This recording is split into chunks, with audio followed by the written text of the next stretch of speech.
The champagne flute shattered against the marble floor, and every head in the ballroom turned toward Mark Stevens. He stood frozen, his calloused hands still extended from where the tray had slipped, watching crystal shards scatter across polished stone like tiny diamonds. A waiter rushed forward with apologies, but Mark barely heard him. Around him, conversations had stopped. Women in designer gowns and men in custom tuxedos stared, and Mark felt the heat crawl up his neck. This was exactly what he'd feared when Charlotte Evans, billionaire tech mogul and sister of the bride, had insisted he attend her sister Emily's wedding in San Francisco. "It's fine, really," Mark muttered to the waiter, bending down to help pick up the larger pieces. His hands, scarred from years of factory work, looked wrong here among the chandeliers and ice sculptures. Everything about him felt wrong. "Sir, please let me handle this," the waiter said, gently guiding Mark away from the mess. Mark straightened, tugging at his rented tuxedo collar. The bow tie felt like a noose. He scanned the crowd for a friendly face, but found none. These weren't his people. His people were back in Indiana, working double shifts at the factory, coaching Little League on weekends, gathering at diners where coffee refills were free, and nobody judged you for ordering the special. "You look like you're planning an escape route." Charlotte's voice came from behind him, warm with amusement. Mark turned to find her standing there in an emerald gown that probably cost more than his annual salary. But her smile was genuine, reaching her grey eyes in a way that reminded him why he'd agreed to come in the first place. Charlotte Evans might be a billionaire, but she'd never made him feel small. "Is it that obvious?" Mark asked, managing a weak smile. "Only to someone who's been watching you stand in the corner for the past 20 minutes, Charlotte said. She linked her arm through his, steering him toward the terrace. "Come on, you need air, and I need a break from Great Aunt Millicent telling me about her stock portfolio." The San Francisco night air hit Mark's face like a blessing. Below them, the city sprawled out in lights, the Bay Bridge arching across dark water. They stood at the railing, and Mark felt his shoulders begin to relax for the first time since arriving. "I appreciate you coming," Charlotte said quietly. "I know this isn't your scene." "Your sister asked," Mark said simply. "Emily was kind to me during the housing project. When she said it would mean a lot to have me here, I couldn't say no." Charlotte studied him in the dim light. "You're a good man, Mark Stevens, even when it costs you." Before Mark could respond, a commotion inside drew their attention. Through the terrace doors, they could see the wedding party assembling. Emily, radiant in white lace, was taking her place beside her new husband, Ryan Mitchell. Ryan was everything Mark wasn't, tall and polished with the easy confidence of someone who'd never had to choose between paying the electric bill and buying groceries. "We should go in," Charlotte said. "Emily's about to cut the cake." Mark followed her back inside, trailing behind as Charlotte was immediately absorbed into the crowd of well-wishers. He found himself near the back again, watching the celebration unfold like a movie he wasn't part of. The 5-tier cake was a work of art, covered in sugar flowers that looked almost real. Mark thought of his own wedding 15 years ago, him and Sarah cutting into a simple sheet cake at the community centre while their friends cheered. Sarah. God, he missed her. She would have known what to say to these people, how to make them laugh, how to belong. "Excuse me, are you Mark Stevens?" A voice interrupted his thoughts. Mark turned to find a young woman in a black cocktail dress looking at him expectantly. She had a camera around her neck and the eager expression of someone hunting for a story. "I am," Mark said cautiously. "Jennifer Hale, San Francisco Chronicle Society page. I'm covering the wedding." She pulled out a small notepad. "I couldn't help but notice Charlotte Evans brought you as her personal guest. How do you two know each other?" Mark's mouth went dry. "We met through a charity project. It's not really a story." "Charlotte Evans doesn't personally invite factory workers to her sister's wedding unless there's a story," Jennifer pressed, her smile sharpening. "Come on, give me something. Romance? Business partnership? Long-lost family connection?" "None of those things." Mark's voice came out harder than he intended. "We're friends, that's all." "Friends," Jennifer repeated, writing it down like it was the most fascinating thing she'd heard all night. "A billionaire CEO and a factory supervisor from Indiana. That's actually quite a story in itself." Before Mark could respond, a hand landed on his shoulder. He turned to find Ryan, Mitchell standing there, the groom himself, with an expression Mark couldn't quite read. "Mark," Ryan said, and there was something in his voice, something that made Jennifer's eyes light up with interest. "I was hoping I'd get a chance to talk to you tonight." "Congratulations on your wedding," Mark said, extending his hand. "Emily's a wonderful woman." Ryan took his hand but didn't let go right away. "I need to tell you something, in front of everyone." He glanced at Jennifer. "Maybe you'll want to get your camera ready for this." Mark's heart began to pound. "Ryan, you don't have to." "Yes, I do." Ryan's grip on his hand tightened. "I've waited too long already." Before Mark could protest further, Ryan was guiding him toward the center of the room, where the band had just finished playing. Ryan took the microphone from the singer, tapping it twice to get everyone's attention. The room fell silent, hundreds of eyes turning toward them. "Sorry to interrupt the festivities," Ryan said, his voice carrying across the ballroom. "But there's someone here tonight I need to acknowledge. Someone who changed my life in ways most of you can't imagine." Mark wanted to disappear, to sink through the floor, to be anywhere but standing in the spotlight with every wealthy, influential person in San Francisco staring at him. He caught Charlotte's eye across the room. She looked as surprised as he felt. "Hey everyone, this is True Spark Stories, and if you're enjoying this tale of unexpected connections and hidden histories, do me a favor and hit that subscribe button. Drop a comment telling me what city you're watching from and what time it is where you are. I love hearing from all of you. And don't forget to like this video. Now, let's see what Ryan's about to reveal. "This is Mark Stevens," Ryan continued, gesturing toward him. "To most of you, he's nobody, just some guy in a rented tux who doesn't belong at a wedding like this." Ryan's voice cracked slightly. "But to me, he's the reason I'm standing here today. The reason I'm alive, actually." The room had gone so quiet Mark could hear his own heartbeat. Emily stood frozen by the cake, her hand over her mouth. 15 years ago, I was 17 years old and angrier than anyone had a right to be," Ryan said, staring directly at Mark now. "My dad had just lost his job. My mum was sick. We were about to lose our house, and I was working at Stevens Manufacturing, doing whatever grunt work they'd let a kid do after school." Mark's throat tightened as memories flooded back. He remembered Ryan as a teenager, all sharp edges and barely contained rage, showing up to the factory with bruised knuckles and a chip on his shoulder that could have filled a warehouse. "I was awful to work with," Ryan continued, his voice stronger now. "I showed up late, talked back, got into fights. Any reasonable supervisor would have fired me in the first week, but Mark didn't." He turned to address the crowd fully. "Mark? Stevens pulled me aside after my third fight in the parking lot. I thought he was finally going to give me my walking papers. Instead, he said something I've never forgotten." Ryan paused, and Mark could see the emotion working in the younger man's face. The polished executive facade was cracking, revealing the scared kid underneath. "He said, 'You're not angry at the world, son. You're angry at yourself for not being able to fix things for your family. I get it. I've been there. But this path you're on, it's only going to make things worse.'" Around the ballroom, people had started to lean in, genuinely interested now. Jennifer's camera clicked repeatedly, capturing every moment. "Then Mark did something crazy," Ryan said, and now there were tears in his eyes. "He gave me a promotion, made me his assistant on the floor, doubled my pay, and started teaching me everything about how the factory ran. He mentored me, pushed me to finish high school, helped me apply for scholarships. When I told him I couldn't afford the application fees for college, he paid them himself." Mark closed his eyes briefly. He'd never told anyone about that, not even Sarah. She'd known, of course. Sarah had always known when he'd helped someone, could read it in the way he'd come home quieter, more thoughtful. "But here's the part that kills me," Ryan said, his voice breaking. "What I didn't know until years later, what Mark never told me, was that the promotion he gave me, that position didn't exist. He created it by taking a pay cut himself. He literally took money out of his own pocket, money he needed for his own family, to help mine." A murmur ran through the crowd. Charlotte had moved closer, her hand pressed to her chest.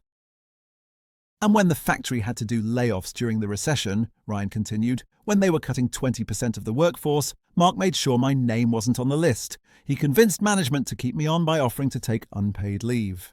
Himself. 3 months, no salary, while his wife was pregnant with their son. The room had gone completely still. Mark could feel the weight of their attention, their judgment shifting, recalibrating.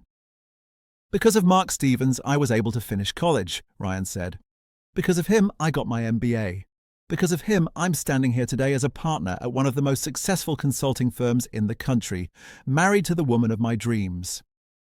He turned back to Mark, tears streaming down his face now. Because of him, I became someone my father could be proud of before he passed. Someone my mother got to see succeed before cancer took her. Ryan set down the microphone and crossed the space between them, pulling Mark into a fierce hug. The ballroom erupted in applause, but Mark barely heard it over the roaring in his ears. "You didn't have to do that," Mark whispered. "Yes, I did," Ryan said, pulling back to look at him.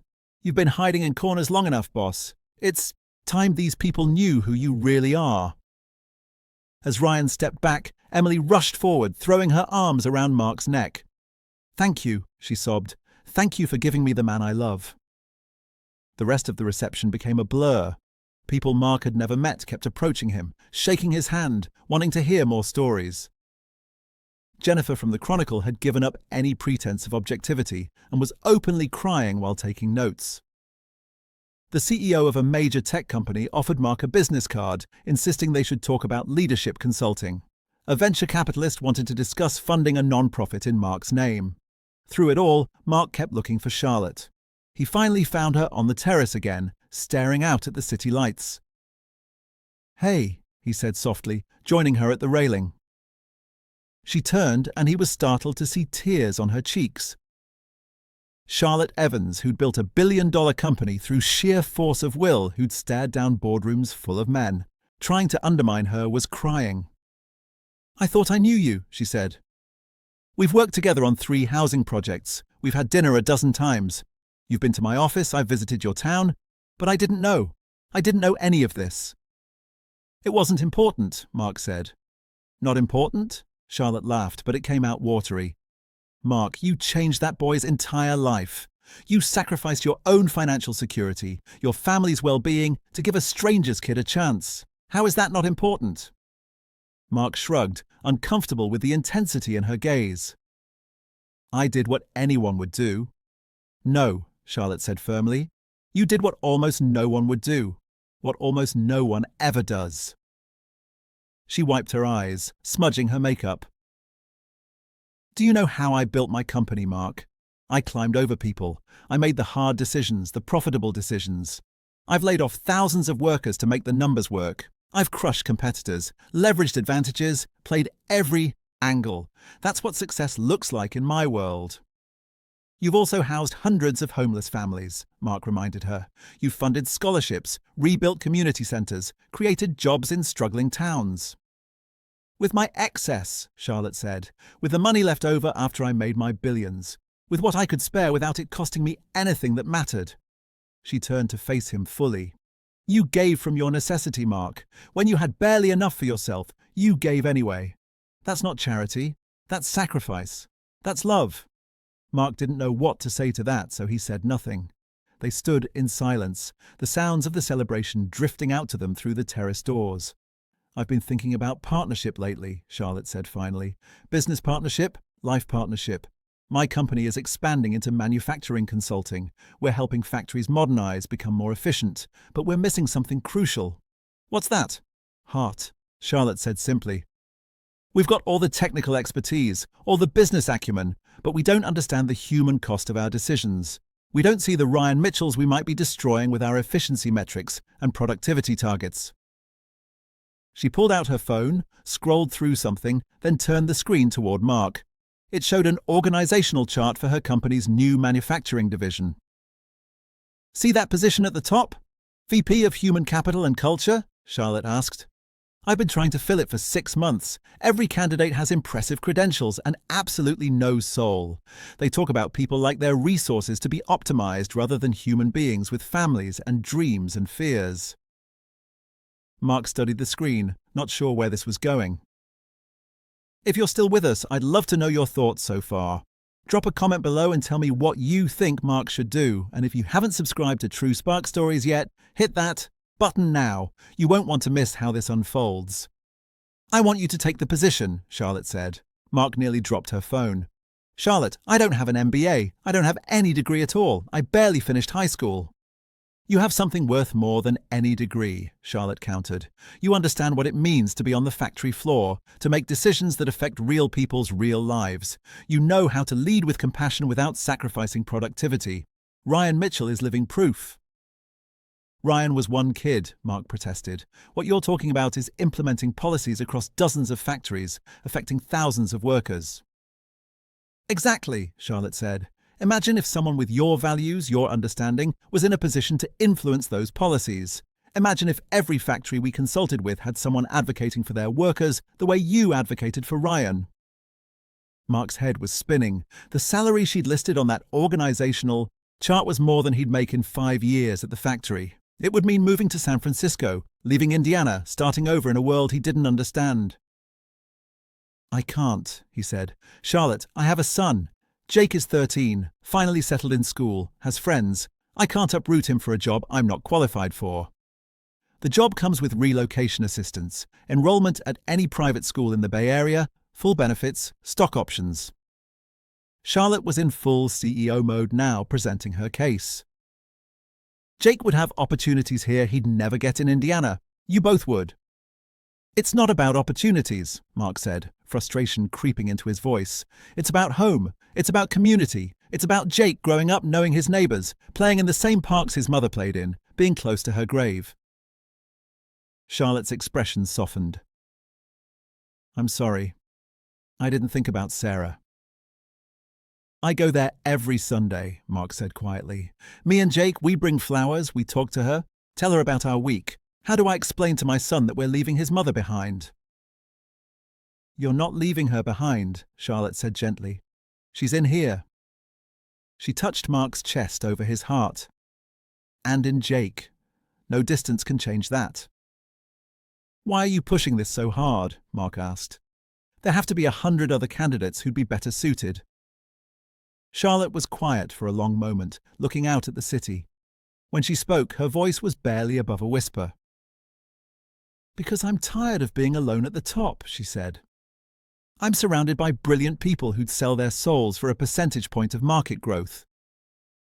I need someone who reminds me why we're doing this, who we're supposed to be serving. I need someone who'll tell me when I'm wrong, when I'm making decisions that hurt people rather than help them. You need a conscience, Mark said. I need a partner, Charlotte corrected.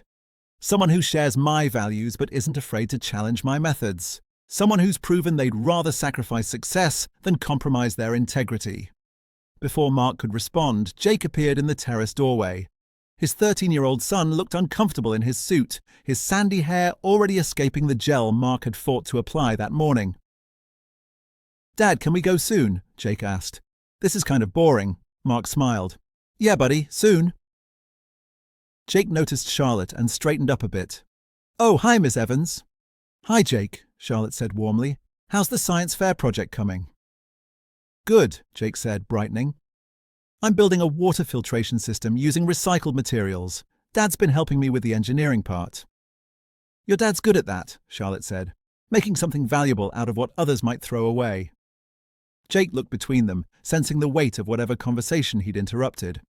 Did I mess something up? Not at all, Mark said, putting his arm around his son's shoulders. Miss Evans was just making me a very generous offer. A job? Jake asked. He was sharp, always had been. A big job, Mark confirmed. In San Francisco. It would mean moving here, starting over. He expected Jake to protest immediately, to beg to go home to Indiana. Instead, his son looked thoughtful. Would it make you happy? Jake asked. The question surprised Mark. I don't know, honestly. Would it help people, like you helped that guy who gave the speech? It could, Mark admitted, if I didn't screw it up. Jake nodded slowly, that serious expression he got when he was working through something complex. Mum always said you had a gift for seeing people, really seeing them when they felt invisible. She said that was your superpower. Mark's throat tightened. She said that? Yeah, Jake said. When I was little, I asked her what made you special. Like Billy's dad was a doctor, and Sarah's dad was a lawyer, and I wanted to know what made you important too, and Mom said you were important because you made people feel like they mattered, even when the rest of the world told them they didn't. Charlotte had turned away, giving them privacy, but Mark could see her shoulders shaking slightly. So if this job means you could do that for more people, Jake continued, maybe we should think about it. I mean, San Francisco has good schools, right, Miss Evans? Charlotte turned back, wiping her eyes discreetly. The best in the country. And there's probably baseball leagues and stuff? Several, Charlotte confirmed, including one specifically for kids who want to go competitive. Jake looked up at his father. I know it's scary, Dad. Change is always scary. But Mum also said that scared and excited feel the same in your body. Maybe we're just confused about which one we're feeling. Mark pulled his son closer, amazed by the wisdom coming from someone who still left his socks on the floor and forgot to brush his teeth half the time. When did you get so smart? Mark asked. I have a good teacher, Jake said simply. Inside the ballroom, the band had started playing again. Through the terrace doors, they could see Ryan and Emily dancing, lost in each other, building the first moments of their life together. Can I have some time to think about it? Mark asked Charlotte. Take all the time you need, she said. The position will be there whenever you're ready, if you're ever ready. Jake tugged on Mark's sleeve. Can I go get some cake now? Sure, buddy. As Jake disappeared back inside, Charlotte and Mark stood in comfortable silence. The city stretched out below them, full of possibility and uncertainty. You know what the funny thing is? Charlotte said. When I first started the housing project where we met, it was purely strategic. Good PR, tax benefits, something to point to when critics said I didn't care about social responsibility. And now? Mark asked. Now it's the part of my work I care about most, she admitted. Because of people like you, showing me what actual impact looks like, what it costs, what it's worth. A thought occurred to Mark. The housing project in Indianapolis, the one we're breaking ground on next month. You were going to use prefab materials, keep costs down. That's right, Charlotte confirmed. Use local materials instead, Mark said. It'll cost more, but it'll create jobs in the community. Partner with the union workers, give them training opportunities. Make it about more than just building houses. Make it about building futures. Subscribe, comment, and like if this story is touching your heart. We're at a crucial point, and I promise you won't want to miss what comes next. Charlotte pulled out her phone, typing notes. See, this is exactly what I'm talking about. That kind of thinking, that human-centered approach, that's what my company needs. It's just common sense, Mark protested. No, Charlotte said firmly, it's wisdom, it's experience. It's caring more about impact than efficiency. They went back inside together, and Mark found himself swept into conversations he'd never imagined having. A foundation director wanted to discuss workforce development programs. An economist wanted to interview him about wage stagnation and worker dignity. A documentary filmmaker wanted to tell his story. Through it all, Mark kept catching glimpses of Ryan and Emily, dancing and laughing, building their future together. He thought about the scared, angry 17-year-old boy who'd shown up at the factory all those years ago and the confident man he'd become. Mark hadn't done that alone. Ryan had done the work himself, made the choices, sacrificed and studied and pushed through when it would have been easier to quit. But Mark had opened a door, shown him a path, believed in him when nobody else would. What if he could do that for more people? Not just one angry kid, but hundreds, thousands of workers across the country who just needed someone to see them, to value them, to give them a chance. Dad, Jake called from across the room, waving him over. You have to try this cake. It's insane. Mark excused himself from a conversation about labor economics that was making his head hurt and joined his son at one of the high-top tables scattered around the ballroom. Jake had accumulated an alarming amount of cake, along with what appeared to be samples from every dessert station. Buddy, you're going to make yourself sick, Mark warned. Worth it, Jake said through a mouthful of chocolate ganache. Besides, when are we ever going to be at a party like this again? Mark smiled, ruffling his son's hair. You never know. Life's funny that way. Are you going to take the job? Jake asked, suddenly serious despite the frosting on his chin. I don't know, Mark admitted. It's a big decision. It affects both of us. But mostly you, Jake said. I'm just a kid. I'll make friends wherever we go, but you'd have to do this huge, important job with all these fancy people, and that's scary. Very scary, Mark agreed. Jake set down his fork, looking at his father with those eyes that were so much like Sarah's it sometimes hurt to meet them. What would Mom want you to do? Mark considered the question carefully. Sarah had always been the brave one, the dreamer, the person who believed in possibilities when Mark only saw obstacles. She'd been the one to encourage him to take the supervisor position at the factory when he'd been content to stay on the line.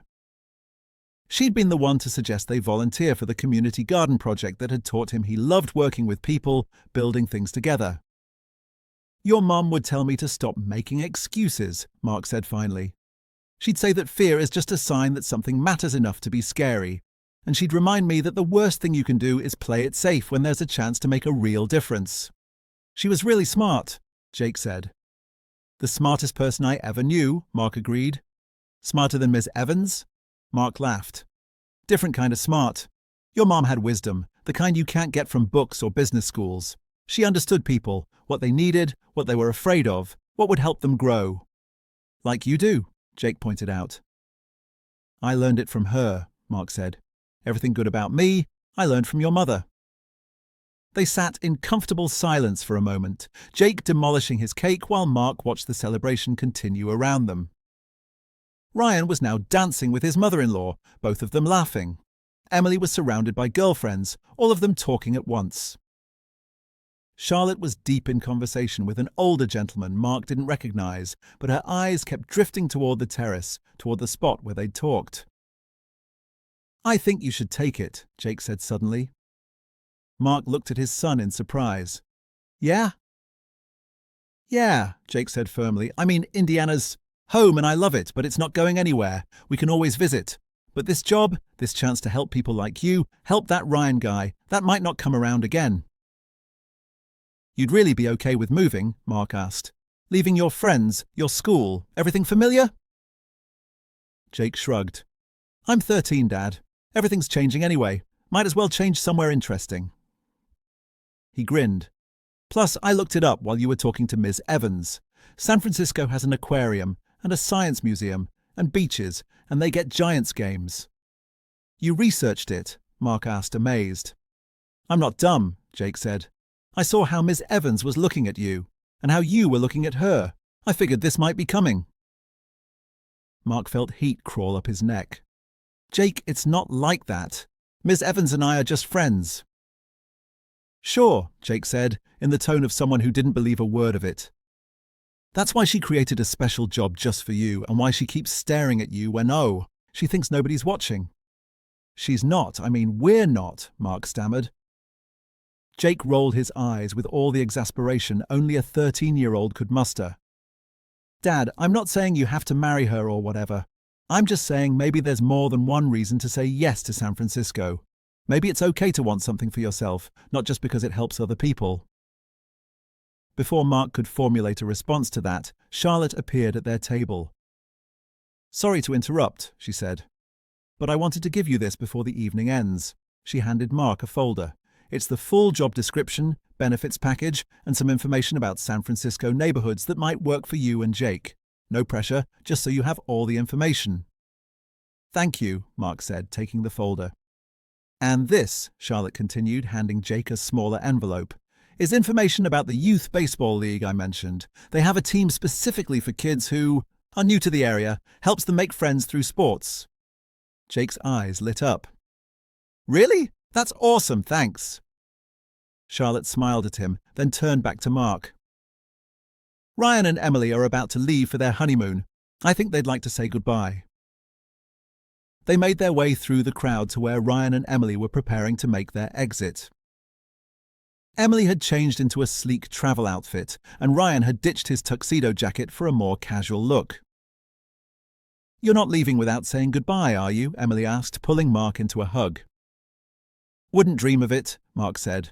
Congratulations, both of you. You're going to have a wonderful life together. Thanks to you, Ryan said, shaking Mark's hand firmly. Seriously, boss, none of this happens without you. It all happened because of you, Mark corrected. You did the work. You made the choices. You built this life. You showed me it was possible, Ryan insisted. That's the gift, Mark, not the money, not the connections. You showed an angry, scared kid that he could be more than his circumstances. That's everything. Emily squeezed Mark's arm. When you come visit us, and you better visit, I want to hear all the stories. Ryan's told me some, but I know there are more. I don't know about that, Mark said. Oh, there are definitely more, Ryan laughed. Remember the time you caught me stealing copper wire and instead of firing me, you made me help you rewire the break room and taught me about electrical systems? You needed to understand why stealing was dangerous, not just wrong, Mark said. See, Ryan said to Emily. This is what I mean. Every situation was a teaching moment. He never just punished or lectured. He always found a way to help you grow. I hope you're enjoying this journey with Mark and Charlotte. If you are, show some love by hitting that subscribe button and dropping a comment. Tell me where you're watching from and what time it is in your city. Your comments mean the world to me. As Ryan and Emily left in a shower of rose petals and well wishes, Mark felt the weight of the evening settling on him. His feet hurt from standing in dress shoes, his face hurt from smiling, and his head was spinning from all the conversations, all the possibilities, all the changes that might be coming. Ready to head out? Charlotte asked quietly. More than ready, Mark admitted. She helped arrange for a car to take Mark and Jake back to their hotel.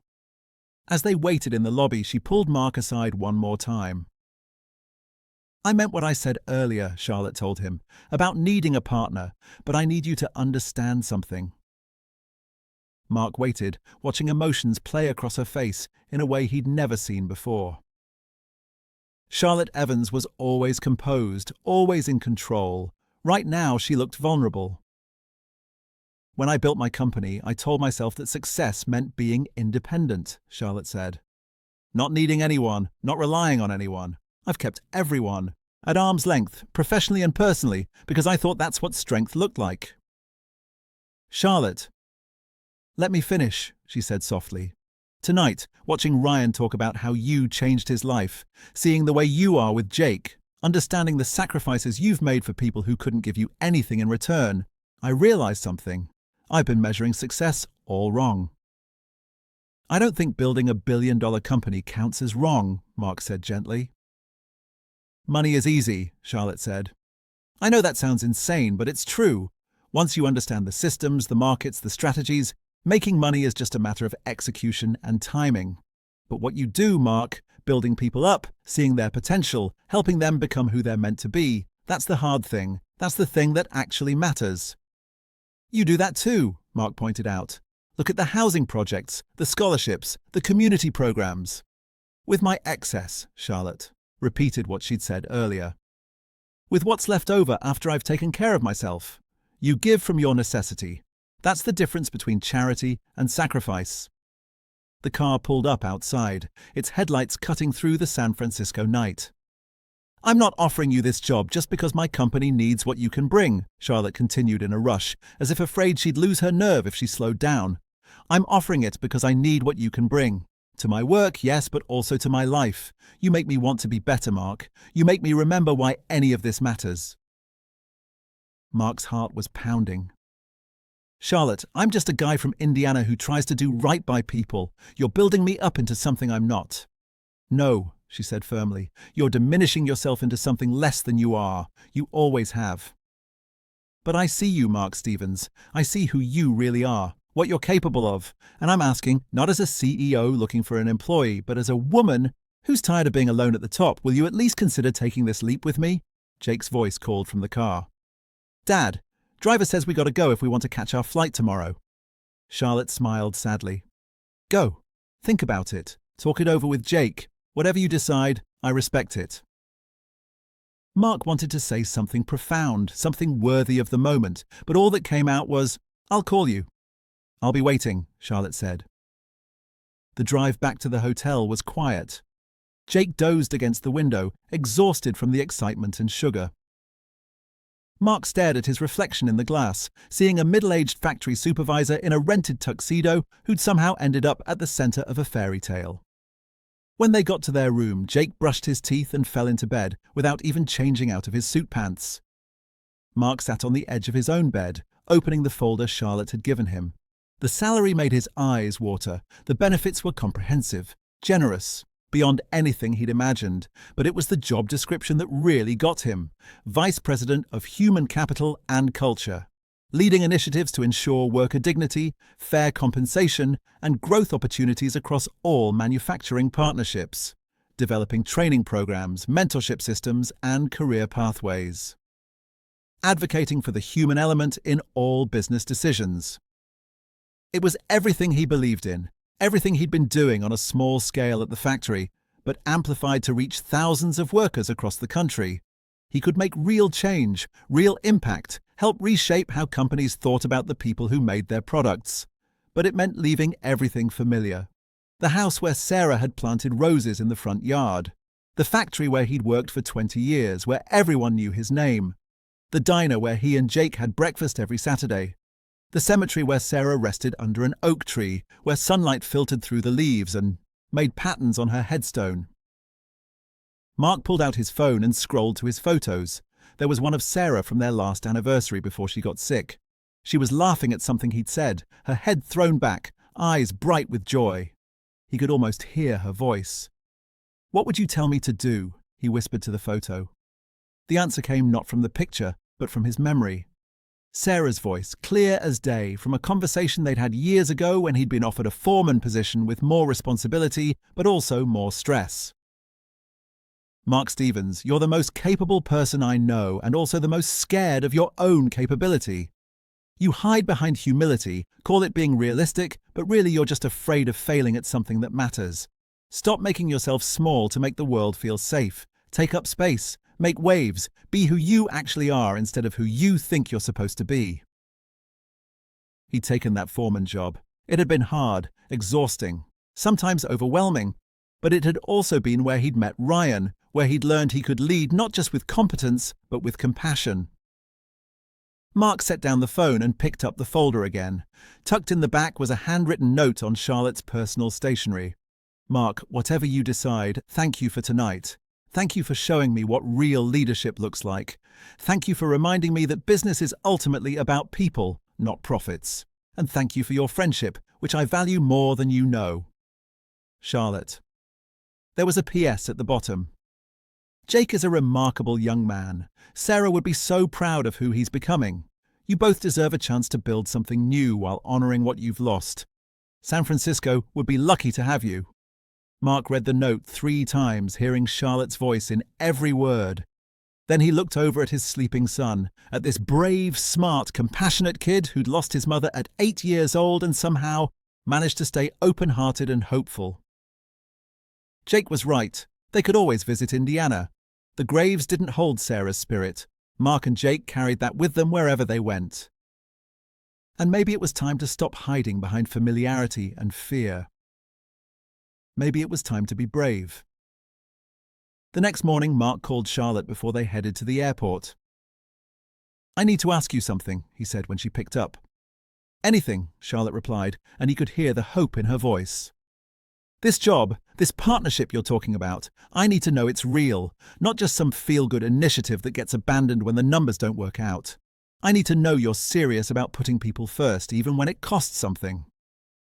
There was a pause. Then Charlotte said, "You want a commitment that I'll prioritize worker welfare over profit margins? I want to know that when I tell you we need to spend more on safety equipment, or that we need to slow down production to reduce injuries, or that we need to pay better wages even if it means lower returns, you'll have my back. Because I can't do this job halfway, Charlotte. I won't." "Then we're on the same page," Charlotte said firmly. "Because I'm tired of halfway measures too. I want to build something that actually matters, that I can be proud of in 20 years. I can't do that without someone who'll keep me honest." "Even when it's uncomfortable? Even when it costs us business?" "Especially then," Charlotte said. "That's exactly when I'll need you most." Mark took a deep breath. Jake was watching him from across the hotel room, eyes wide and hopeful. "Okay," Mark said. "I'm in. We're in." He heard Charlotte's sharp intake of breath. "Really? Mark, are you sure?" "Terrified," Mark admitted. "But sure. Jake and I talked, and we both think it's time for a new chapter. Time to stop playing it safe and see what we can really do." "Oh my God," Charlotte said, and he could hear she was crying. "Mark, you have no idea what this means to me." "I think I'm starting to," Mark said softly. They spent the next hour on the phone working out logistics. Charlotte would send movers to help pack up the Indiana house.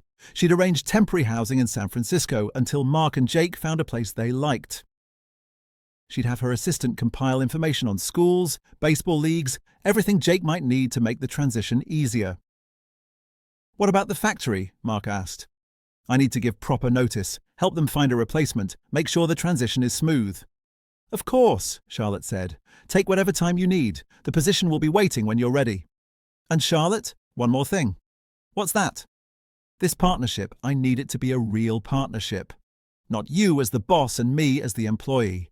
I need to know my voice matters, that you'll actually listen when I push back."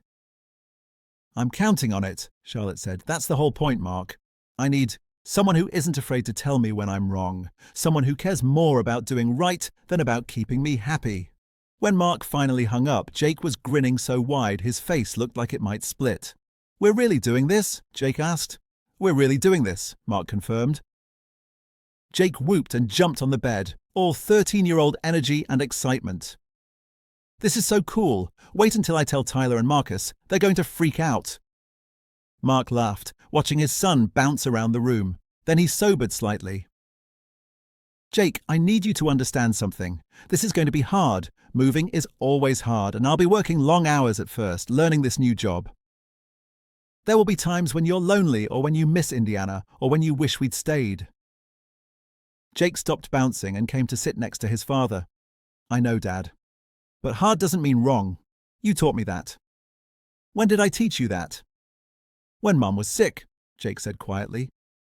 "You said loving someone through their illness was the hardest thing you'd ever done, but also the most important. You said hard things are usually the things most worth doing." Mark pulled his son into a hug, overwhelmed by how much this kid had grown up, how much wisdom he'd absorbed even through the pain of loss. "Your mum would be proud of you," Mark said. "She'd be proud of both of us," Jake corrected, "for being brave enough to try something new." The flight home was full of planning and dreaming.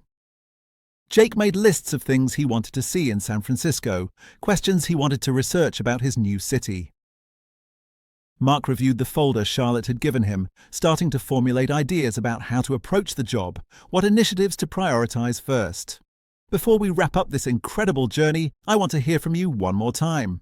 Drop a comment telling me what you thought of Mark's decision. Would you have done the same? And don't forget to like this video and subscribe to True. Spark Stories for more tales that remind us of the power of kindness, sacrifice, and human connection. When they landed in Indiana, the familiar landscape felt different somehow. The small airport, the modest town, the streets Mark had driven for 2 decades, all of it looked the same, but felt like a place he was visiting rather than home. They drove straight to the cemetery. It was what they always did when returning from a trip, telling Sarah about their adventure. Mark knelt by her headstone, Jake beside him, and told his wife about the wedding, about Ryan's speech, about Charlotte's offer, about the decision they'd made. "I hope we're doing the right thing," Mark said softly. "I hope you'd approve." The oak tree rustled in the breeze, and for a moment Mark could swear he heard Sarah's laugh, felt her approval like sunshine on his face. "She approves," Jake said with certainty. "I can feel it." "Yeah," Mark agreed. "Me too." The next few weeks were a whirlwind. Mark gave notice at the factory, training his replacement and making sure all his projects were properly handed off. The guys on the floor threw him a going-away party at the local bar, full of handshakes and well-wishes and a few tears from men who didn't usually cry. "You're going to do great out there, boss," one of the senior line workers said, "but we're going to miss you something fierce." "I'm going to miss you too," Mark said honestly. "All of you." You make sure those fancy California people treat workers right, another added. Show them how it's supposed to be done. That's the plan, Mark promised. Charlotte called every few days with updates, but their conversations always drifted beyond logistics into deeper territory. They talked about their childhoods, their dreams, their fears. Mark told her about Sarah, about the grief that still sometimes hit him like a wave. Charlotte told him about the loneliness of success, about feeling isolated at the top even when surrounded by people. I'm nervous about working together, Charlotte admitted during one call. What if it changes our friendship? What if the professional relationship makes things weird? Then we figure it out, Mark said. We talk about it, adjust, keep communicating. That's what partners do. Is that what we are? Charlotte asked softly. Partners? I think we're becoming partners, Mark said carefully. In business, definitely. And maybe in other ways too, eventually. If we're both open to that. There was a pause. Then Charlotte said, I'd like that. The being open to it part. No pressure, no expectations, just openness. I can do openness, Mark agreed, smiling. The movers came and packed up the house. Mark kept Sarah's roses, arranging to have them professionally transplanted and shipped to San Francisco. He'd plant them wherever he and Jake ended up, a living connection to the home they were leaving. On their last night in Indiana, Mark and Jake had dinner at their favorite diner. Mary, the waitress who'd been serving them for years, cried when she brought them their usual orders. You boys better come visit, she said, dabbing at her eyes with her apron. We will, Mark promised, and you better come see us in San Francisco. Me? In California? Mary laughed. Can you imagine? I can, Jake said. We'll show you the Golden Gate Bridge and everything. The flight to San Francisco felt different from their journey just weeks before. This time they weren't visitors, but new residents. Their belongings were following in a moving truck. Charlotte had arranged for a furnished apartment in a neighborhood with good schools and parks, temporary housing until they found something permanent. Charlotte met them at the airport, and Mark was struck again by how beautiful she was, how her face lit up when she saw them approaching. Welcome home, she said, and the word hung in the air between them, full of possibility.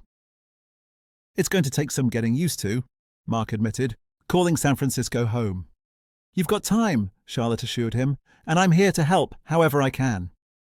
She drove them to the apartment, pointing out landmarks and neighborhoods along the way. Jake pressed his face to the window, taking it all in with wide eyes. This is so different from Indiana, he breathed. Good different or bad different? Mark asked. Just different, Jake said. I haven't decided yet. The apartment was perfect, a 2-bedroom place with huge windows overlooking a park. Charlotte had stocked the fridge and pantry, left fresh flowers on the table, and included a welcome basket with local maps and restaurant recommendations. You didn't have to do all this, Mark said, touched by the thoughtfulness. I wanted you to feel welcomed, Charlotte said simply. Both of you, this is a big change. I wanted to make it as easy as possible.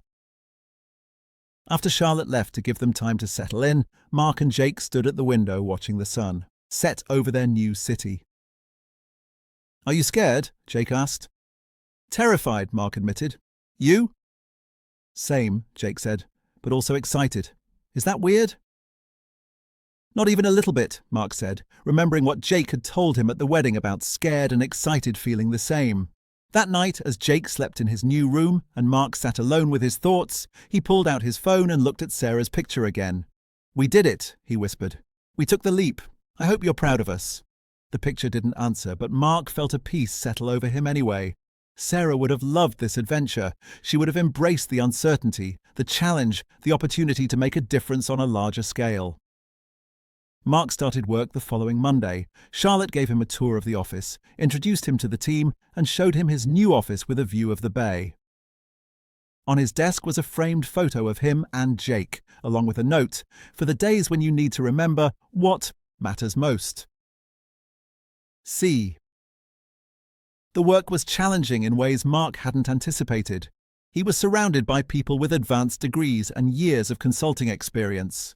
In meetings, they threw around terms he had to look up later, but whenever he felt overwhelmed, he'd remember why he was there, what he brought that they didn't. In his first major presentation to the executive team, Mark proposed a radical shift in how they evaluated factory efficiency.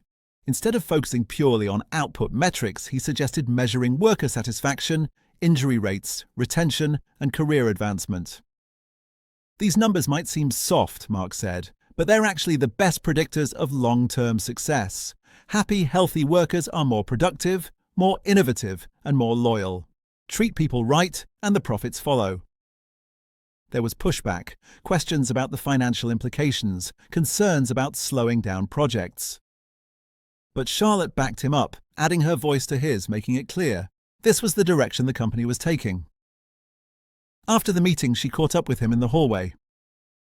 "That was brilliant. You made them see workers as people, not just resources." "It's only brilliant if they actually implement it," Mark said. "They will," Charlotte assured him. "I'm making sure of it. That's what you're here for, Mark, to change how we think, how we operate. Don't hold back." As weeks turned into months, Mark found his rhythm.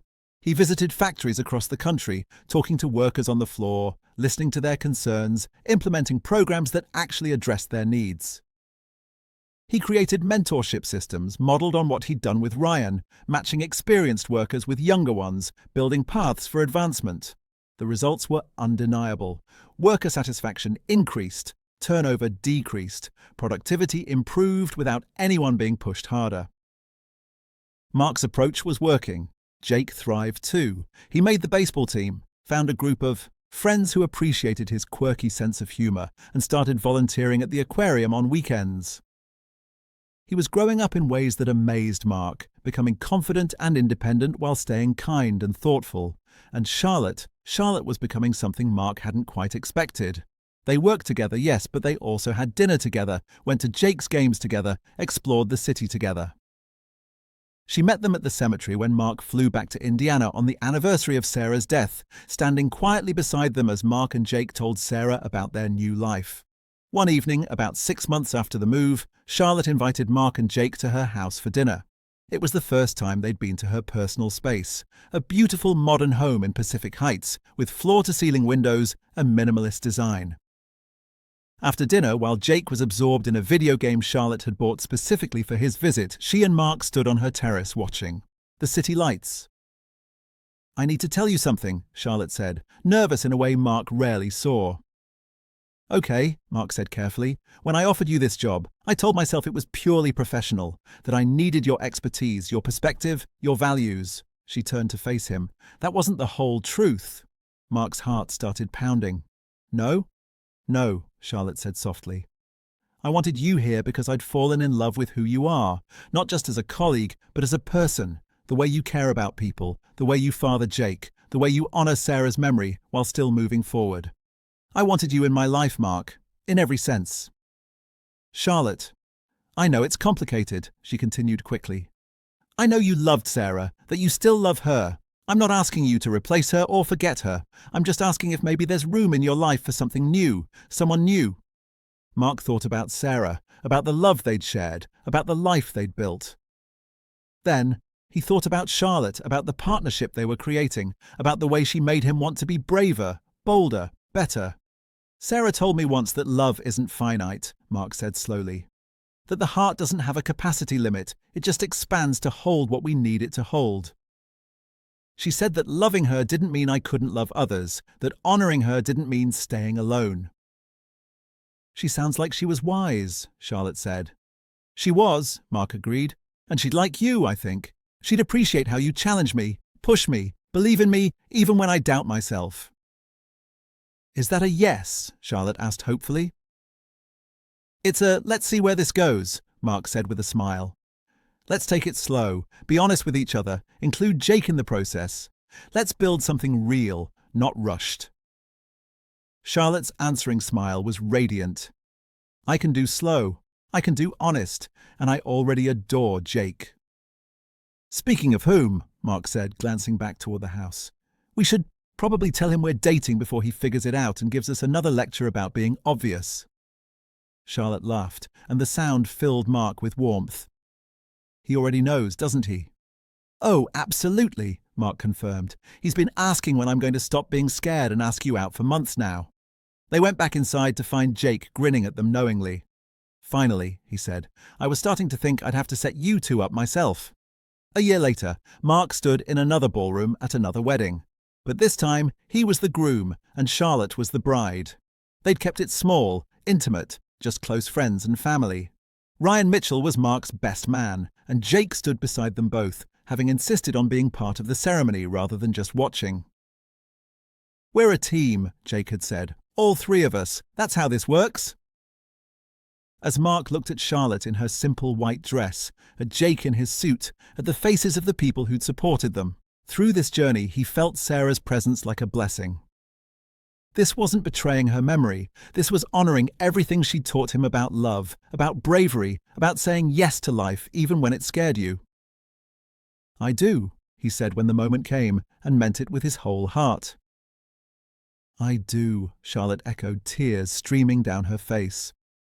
"We do," Jake added, making everyone laugh through their tears. At the reception, Ryan gave a toast. "A year and a half ago, at my wedding, I told everyone how Mark Stevens changed my life. Today, I get to watch him start a new chapter of his own life, with a woman who sees him the way he always saw others, who values him the way he valued me. Charlotte, you're getting the best man I know. Take care of him." "Always," Charlotte promised. As they danced their first dance, Charlotte whispered in Mark's ear, "Thank you for taking the risk, for choosing possibility over safety." "Thank you for seeing me," Mark whispered back, "for believing I could be more than I thought I was." "You always were," Charlotte said. "I just helped you see it." And as they swayed together under the lights, Mark realized that sometimes the biggest risk is the one most worth taking. That partnership means being brave enough to need someone. That love doesn't diminish when shared, it multiplies. That true wealth isn't measured in money, but in moments like this. In second chances.